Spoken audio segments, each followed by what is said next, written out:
Please be advised that this video is for the sole purpose of entertainment. Any views are purely my own, are subjective and may not necessarily be true. I do, however, do extensive research for all of my videos. All photos have been found on the public domain. I am using them under the fair use and fair dealing guidelines. I urge everybody to do their own research. Well, hello, it's Murky Meg here. It's Monday the 2nd of December, and so it seems the monarchy is kind of taking a bit of bashing at the moment, what with Prince Andrew and the interview tonight that's due to be aired on Panorama on BBC. I reported in my last video that the Queen looks like that she will be stepping down within the next 18 months and that Prince Charles would become Prince Regent. As stated in my previous video, it doesn't actually mean that he will be king, but as the Queen will be 95, which is the same age as Prince Philip was when he retired from public life, she may well use that particular milestone to effectively hand over day-to-day control of the monarchy to Prince Charles. And personally, I think it's already happening. I think that he has had more control over the last couple of years than we actually think. A royal source told The Sun that the scandal surrounding Andrew gave Charles the opportunity to step in to show that he can run the firm. No one is bigger than the institution of the royal family, not even Andrew, and he is the Queen's favourite son, apparently. It's been said that Charles has recognised that the scandal could be disastrous and he's acted very decisively. It's been a well-known fact now that Charles has always said that he wanted to slim down the monarchy, but is never really confirmed as to who would make the cut and what it actually means and who will still be an active royal.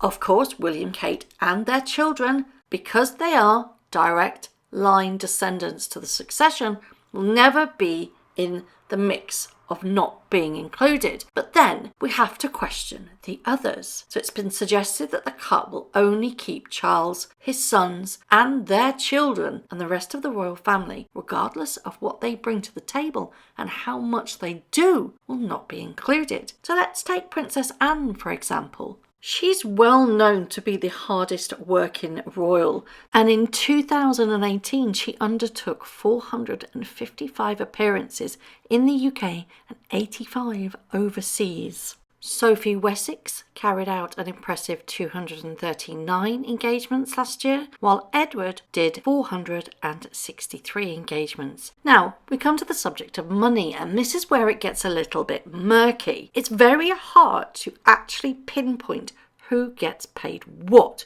when it comes to royals and their financial situations. I have found a very telling little bit that says that the Queen also bankrolls several family members, including her children Andrew, Anne and Edward, as well as the Duke of Gloucester and Kent, who, like William and Harry, are official working royals. Until recent times, these family members were funded by the taxpayer, but in response to criticism of their featherbed existences in the 1970s, one Labour MP famously called Princess Margaret this expensive kept woman, and in 1992 the Queen agreed to pay most of their expenses out of her own pocket. Now, this is slightly tricky because in the first instance it refers to her children, that's Anne, Andrew and Edward. And of course Prince Charles, well, he's the next in line to succession. He's got enough money, doesn't need to be bankrolled by mother. Anyway,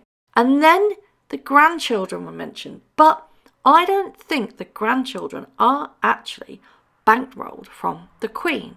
It's Charles that bankrolls them, and whereas the Queen gives the money to her children. Obviously, we are aware that Andrew has been cut off from the sovereign grant, but does that suggest that also Sophie, Edward, and in fact Anne are also on the sovereign grant too?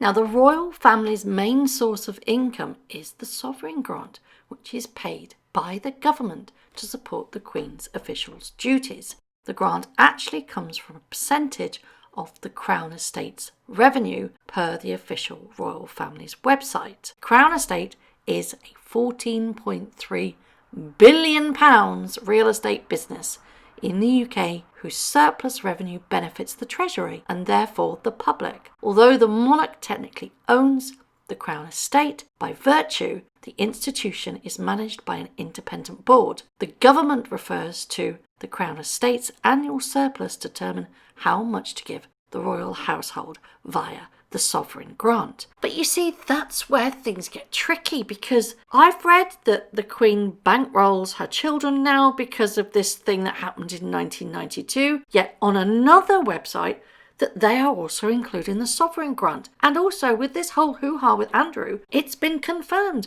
that he had £250,000 a year from the sovereign grant. So they must be getting money from the taxpayer. If, when Charles slims down the monarchy, is it fair that those most hard-working royals then don't get paid? Or do you think that they have enough money that they should be doing it because of goodwill and good standing and the role that they have been born into? What do you think? Should they be paid for this lifestyle? Or do you think that the monarchy itself has too many hangers-on and it's archaic within its institution and we need to trim the fat? If the fat needs to be trimmed, who is that fat and who is lean enough to survive the cull? It's been widely reported that that will include, obviously, Prince Charles and Camilla, and Charles's 2 sons, their respective wives, and their children. And that is about it, to be perfectly honest. Do you think Harry and Meghan should also be included in the trimming? It's a very curious question to ask at the moment with everything that's been going down with regards to Prince Andrew, and also the fact that Meghan isn't that popular in this country. How do you think that that particular piece of news